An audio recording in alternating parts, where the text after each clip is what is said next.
أعوذ بالله من الشيطان الرجيم. بسم الله الرحمن الرحيم. الحمد لله رب العالمين.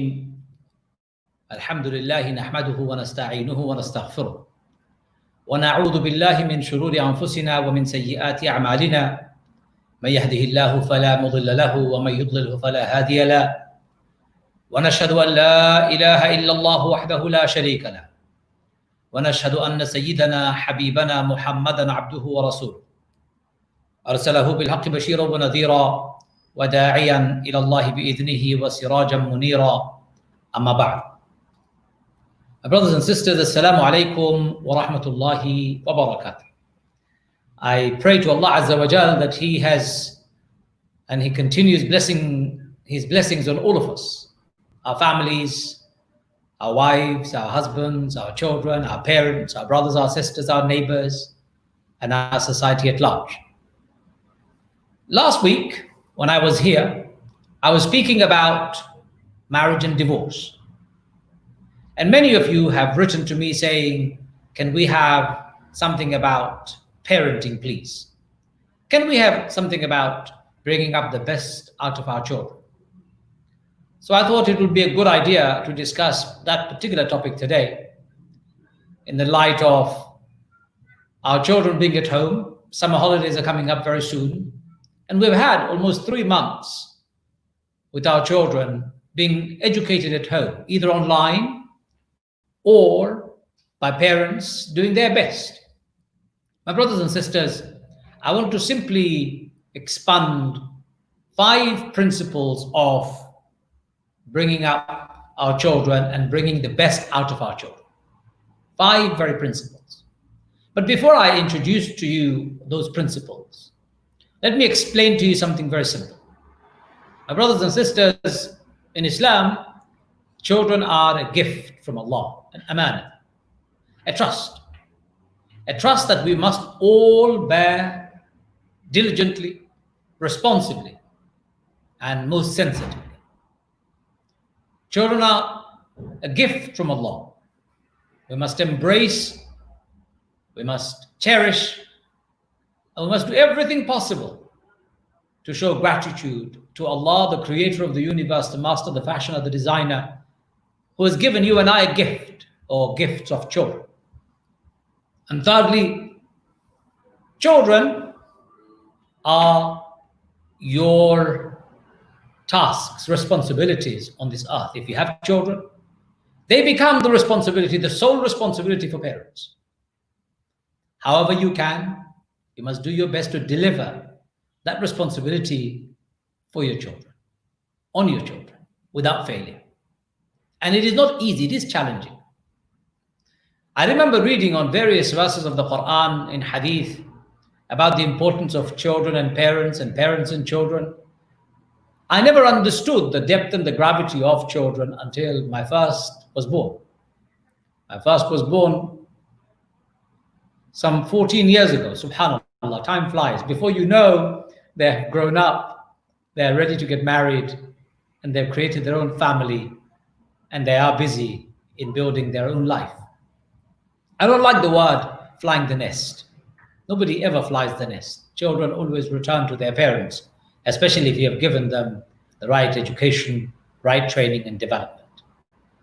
My brothers and sisters, children cannot be just brought up in a family without dedication, without diligence, without sensitivity, without knowledge, without really upskilling yourselves. Children are not just a byproduct or an accident that happened in life. No.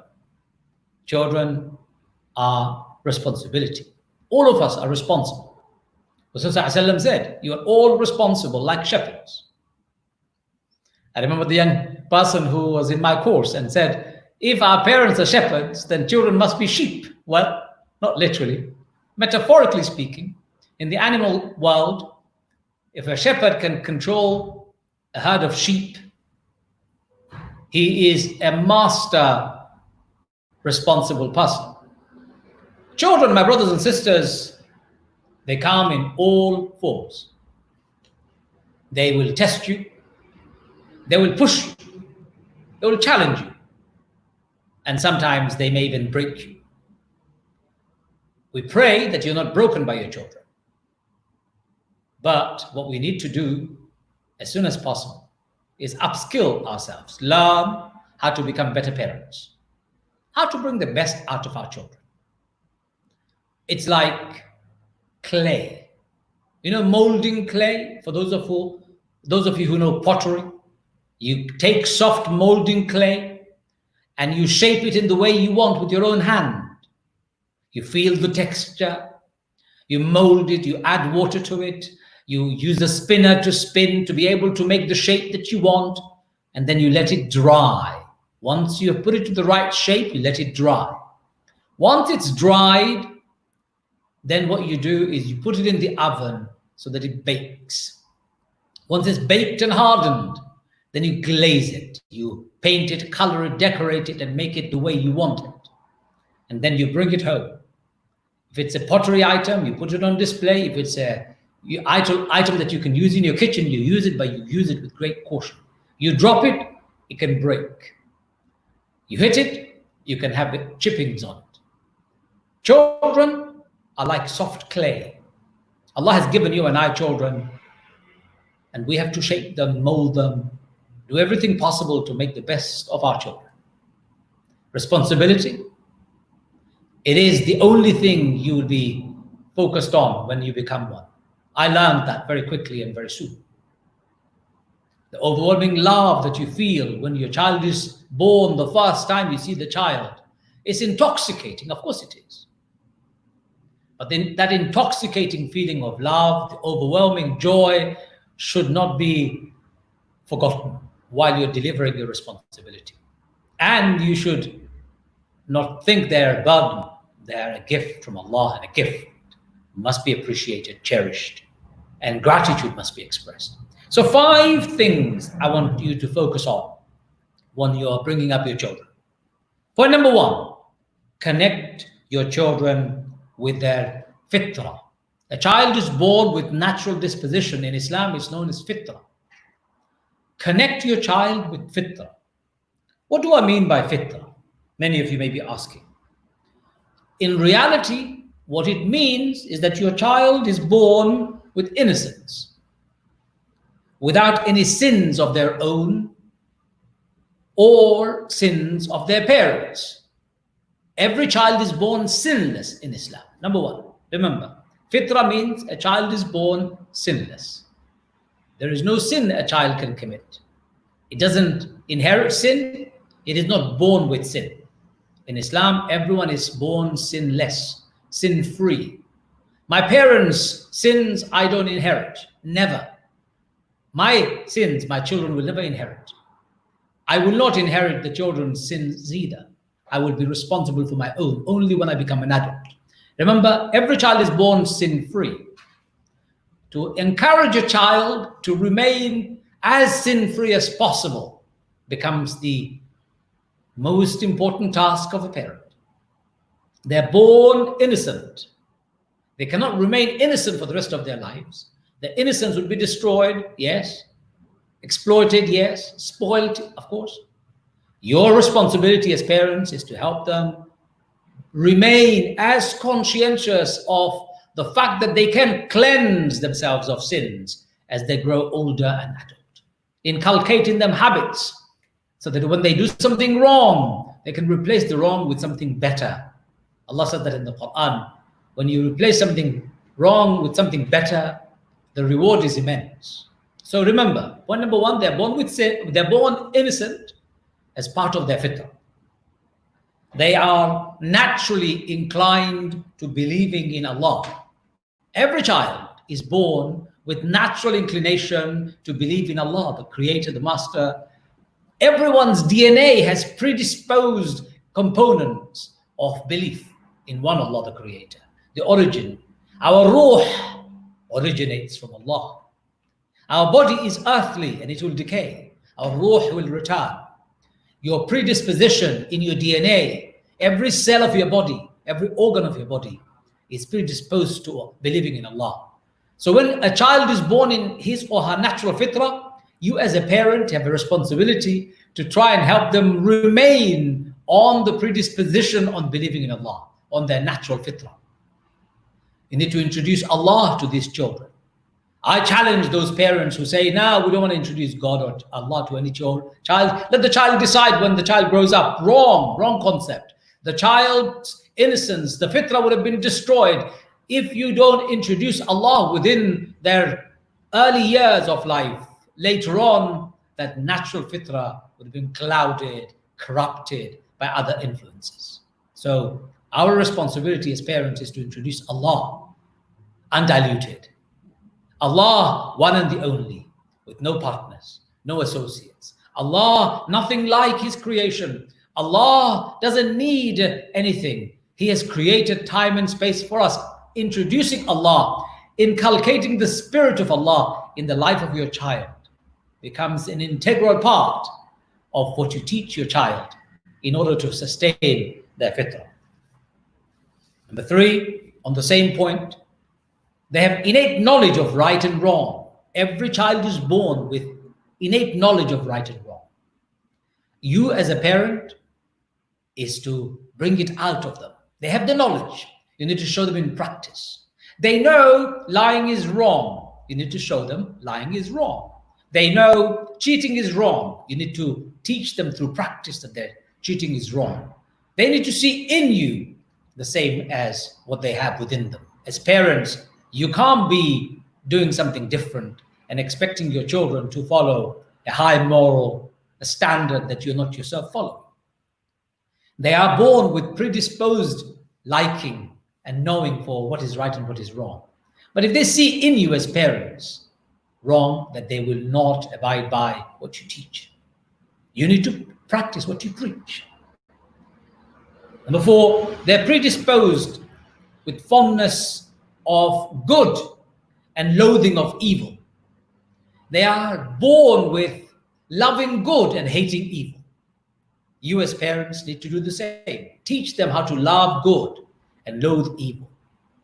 Love good and loathe evil. They need to see that at home through parents. If they don't see it at home through parents, then they will feel confused. Their natural fitrah would be corrupted. Number 6, sympathy to happiness and antipathy to sadness. Children are born with natural inclination to be happy. When you smile at them, a little child smiles back. When you tickle them, they giggle. When they see things that really make them happy, you can see them expressing their happiness and fondness. They are naturally sympathetic to happiness, and they have antipathy towards sadness. Children don't like to be sad, but when they see their parents sad, when they experience other people's sadnesses, when they experience negative emotions in their lives and nobody is there to deal and help them to soothe, they remain sad and they go down a spiral of sadness, which causes mental health issues later on. Children are born with longing for love and affection. They love a cuddle, they love touch, they love a kiss, they love gifts, they love love and affection demonstrated and received and given. Children like to give you kisses and hugs. They come and round, hold you by your legs, by your arms, by your neck, by your everywhere. They love to be touched and loved and be affectionate about life. That's what they love. Children are all about wanting love. And as parents, responsible parents, you would show them what true love is by demonstrating authentic love, affection, by telling them you love them, by giving them hugs, by telling them that you care for them, by giving them kisses to show that you do love them. My brothers and sisters, children need to express and receive gratitude and forgiveness too. When children do something good, it's part of their natural fitrah to be praised for something that is good. When they do something wrong and you've taught them how to say sorry, then to be forgiven and not to be held in contempt for the rest of their lives. Children like gratitude, thankfulness for when they do things good or when they do things for you. And they also like forgiveness when they do something wrong. So natural fitrah, point number 1, as I was talking about, covers innocence, which is that they're born innocent, their natural inclination to believing in Allah, their innate knowledge of right and wrong, their predisposed fondness of good and loathing of evil, sympathy to happiness and antipathy to sadness, their longing for love and affection, and the need to express and receive gratitude and forgiveness. That's point number one. Point number two, nurture the real talent of your child. Every child, my brothers and sisters, they have an innate natural talent that you can see. Not all of us are good at everything. We can't all be singers. I don't have a good voice to sing, so I'm not good at it. Of course I know that. But I'm good at something else. One of mine is good with languages. The other one is good with mathematics. One is good at engineering. The other one is good at social science. One is good at logic. The other one is good at emotion. One is good practically hands-on. The other one isn't. One is a gardener. The other one isn't. It's absolutely fine. Identify their natural talent. Find out what they're good at. One of my children, for example, my son is an amazing swimmer. My daughter isn't a good swimmer. It's normal. It's very normal in life that you have one talent more than the other. And as parents, our duty is to bring the best talent out of them. When I was young, my father took me to a singing class. And my teacher said, "Young man, sing. Let me hear you sing." And I tried singing. My teacher told me, "Okay, pause." He asked my sister to sing. And my sister sang. And he said to my sister, "Pause." And he looked at me and he said to me, "Young man, I would go and learn how to give talks and deliver lectures and become a debater, somebody who can hold a debate and argue his case. I think you will make a fantastic speaker, a good debater and orator." And I kept that in my mind, and I believe I've spent a lot of my time developing my skills when it comes to speaking, debating, and presenting my case. Had I gone down the route of singing, I'd have miserably failed. Alhamdulillah, I didn't. And he identified that very quickly. It didn't take him that long. As parents, you need to find, what are your children good at? My daughter, who's good at languages, we're nurturing her to learn languages. Her aim in life to learn at least 10 languages. Alhamdulillah, she's already learning 6 or 7. My son wants to be an engineer. We're trying to encourage him to find programs and projects that he can do to enhance his engineering skills. And they may change their mind. But as parents, you have to always keep your eyes open to see what skills your children are good at. Not what dreams you have for them, no. They have their own dreams. You can guide them, suggest them. You may want your son to be a doctor or your daughter to be a doctor, but they may not be the best of doctors. It may not be their passion. So don't force your dream, especially your own failed or missed dreams. Don't try and realize your dream through your children. You have to realize your own dream through your own self. So brothers and sisters, nurture your child's inner talent. Number 3, educate your child. Educating your child means giving your child the best. What do I mean by giving your child the best? Best in education, best in development, best in skills. Ali ibn Abi Talib has been attributed to the following statement. Ali ibn Abi Talib has been reported to have said, when your child is born, from the day they're born, 0 to the age of 7, it's called the age of information. Give them information, information, information. They're like sponges, absorbing everything around them. I remember when I was young and up to the age of 7, 8 even, I could memorize anything I wanted. Read the Quran, it would stay in my memory. I would hear my parents reading the Quran, it would stick to my memory. It's called age of information. Give them information. I came across one boy who was reading directory inquiries at home. There used to be yellow pages before in our houses before Google came about. And he was reading them and he knew most of the telephone numbers for as many pages as he had read. He was a little boy. It's called age of information. Give them good information, useful information. Let them memorize the Quran. Let them memorize textbooks. Let them memorize key things that they will need in life. Times table, for example. Skills to be able to memorize is just an irreplaceable skill. Most Islamic scholars involved in greatest scholars we know, started their hifz class, memorization class when they were very young. That's age between 0 and 7. Give them information, information, information. That's when they learn languages from parents. That's when they learn how to talk. That's when they learn how to behave. That's when they learn how to navigate with their friends. They learn small but social skills, soft skills, but from parents. As parents, you must be able to give them all of that when they're young, 0 to 7. Ali ibn Abi Talib then said, the next age, between the age of 7 to 14, is known as the age of rationale. Give them reasons. If they ask, Daddy, why do I need to pray? Give them a reason. If they say to Mommy, why do I need to fast? Give them a reason. If they ask you as parents, why do I need to believe in Allah? Give them a reason. If they ask you, give them a reason. Don't fob them off. If you don't know the answer, be honest about it and say to your children, I'm really sorry, I don't know the answer, but I'm going to find out the answer. I'm going to do research. Or why don't we learn it together? It's called age of rationale.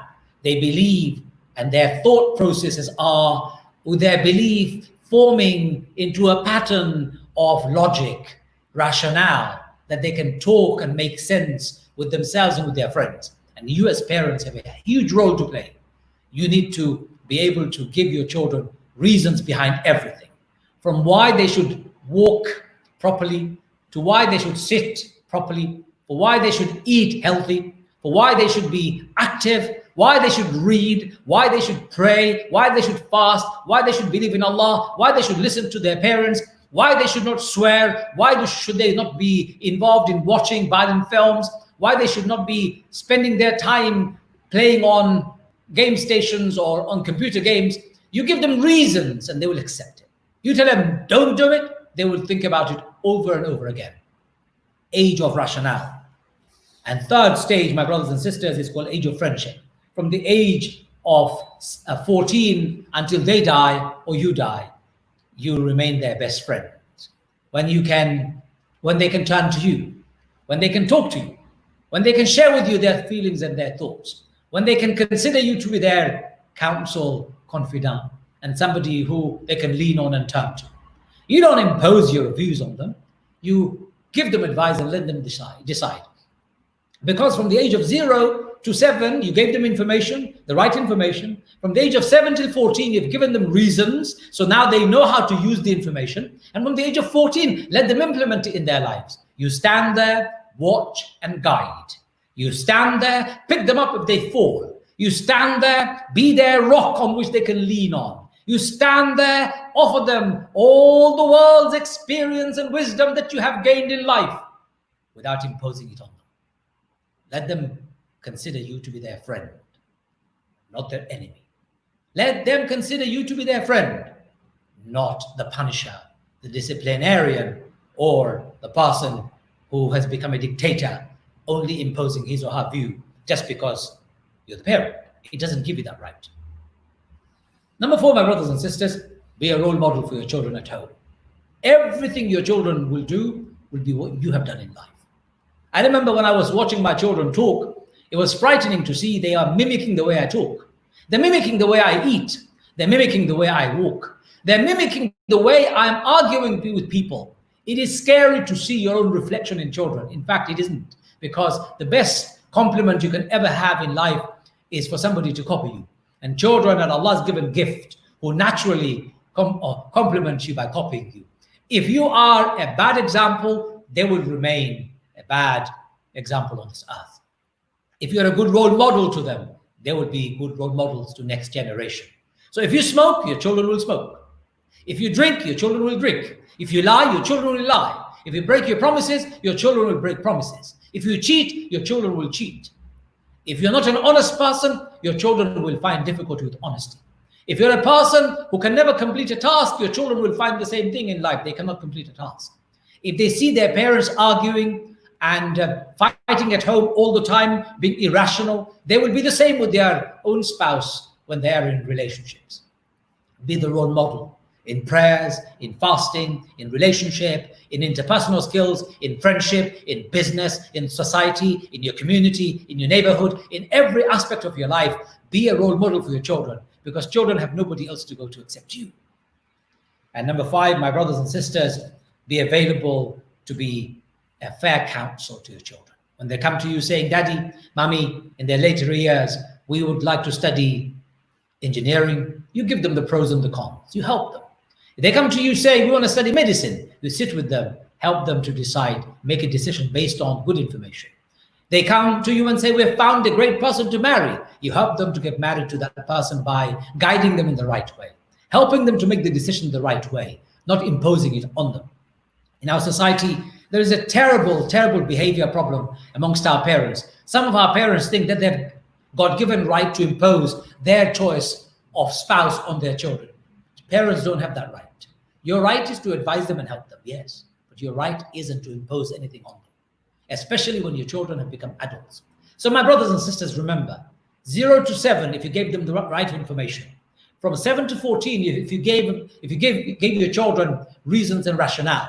And from the age of 14 till you die or they die, you remain their best friends. Your children will remain with you for the rest of your life. Many parents come and complain to me saying, my children don't listen to me. They're no longer wanting to be in my company. Why? And I asked them, when they were young, they were running around your legs. They were looking at you 24 hours a day, waiting for your approval, waiting for your love, waiting for your recognition, acceptance, waiting for your praise. You did not pay any attention to them. You were too busy with your own life. When they grow older and did not connect with you, and you became older, now you're looking at them for attention. Why would they turn to you and give you any attention? They're too busy with their lives, and you did not provide them what they needed when they were younger. You did not connect with them when they needed that connection. Why do you expect your children to connect with you when you are older and when you're in need? My brothers and sisters, you can earn as much money as you like. Money will never buy you love. You can buy houses and palaces for your children. That will not bring your children closer to you. You can give your children money upon money upon money. I know businesses upon businessman and woman upon businessman and woman in this country who have given their children everything that they want. Yet those children have grown up vegetables on this earth, useless completely, unable to even function because their parents have spoiled them. I know one father who is multimillionaire. At the moment, he is working at the age of 70. His children are in their 30s, sitting at home, buying £100,000 worth of cars, £50,000 worth of watches, having holidays around the world, having a whale of a time. And their father is still working. Shame on the father, shame on the mother, and even bigger shame on the children. My brothers and sisters, children turn out the way they do often because we as parents may have failed in the way we should have been parents towards our children. My brothers and sisters, I'll give you one final story and I'll finish. Sayyidina Umar ibn Khattab radiallahu anhu was in his house. A man came and complained saying, Ya Umar, Ya Amir al-Mu'mineen, my son doesn't listen to me. Umar ibn Khattab invited the boy and said, is this true that you don't listen to your father? He said, yes, Ya Amir al-Mu'mineen, I don't listen to my father. Amir al-Mu'mineen became very upset and said, didn't you not know that Allah has ordained upon you that you should be good to your parents and you should listen to them? He said, yes, Ya Amir al-Mu'mineen, that is true and I know that. But do I have any rights over my parents while they have rights over me? Umar al-Khattab said, yes, they have rights over you and you have rights over them. What are my rights, Ya Amir al-Mu'mineen? Umar al-Khattab said, your rights are that your parents should have got married, your father should have got married to a good woman, your mother should have married a good man, your father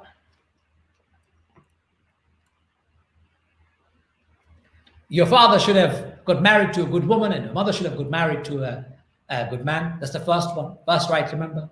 Second, my brothers and sisters, is that he should have given you good name.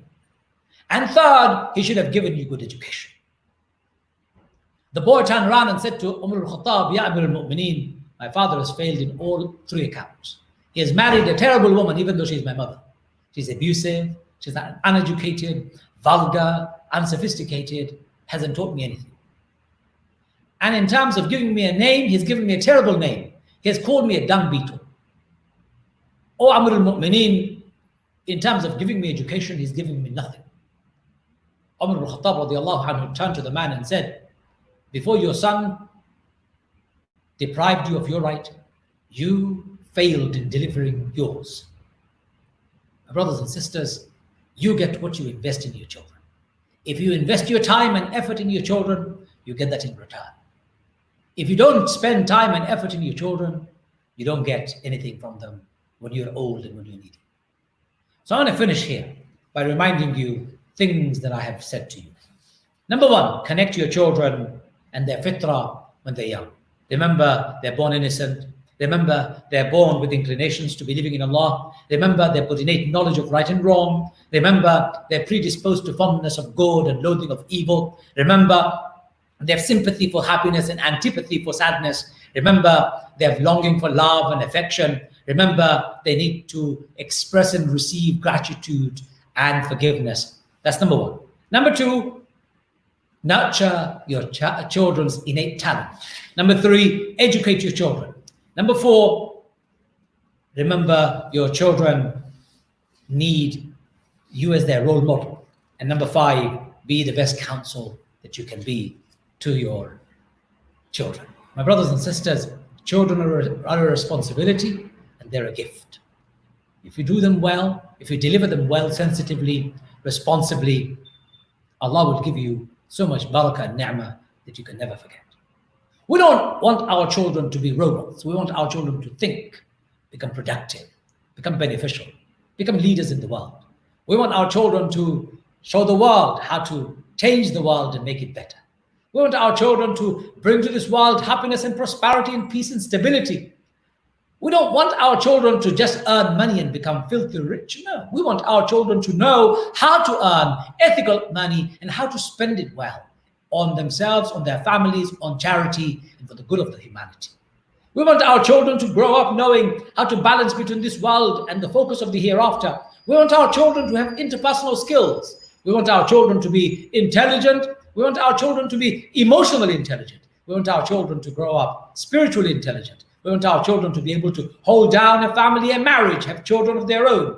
We want our children to be successful in this world and in the hereafter. As parents, responsibilities don't come any bigger. But my brothers and sisters, it can be delivered. It can be done. Only thing it needs is your commitment. It's your commitment to change, commitment to learn, commitment to change and learn and evolve. There are so many parenting courses out there you can go and attend. You can buy books to become better parents.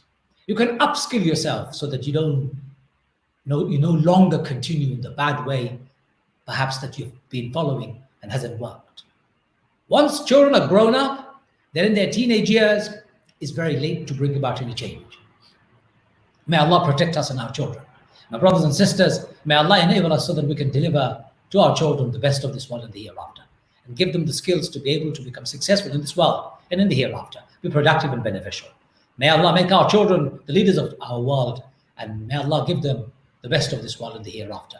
May Allah protect our children and our families, and may this world become better through our children. I would like to finish here, but before I finish, I've got a few announcements to make.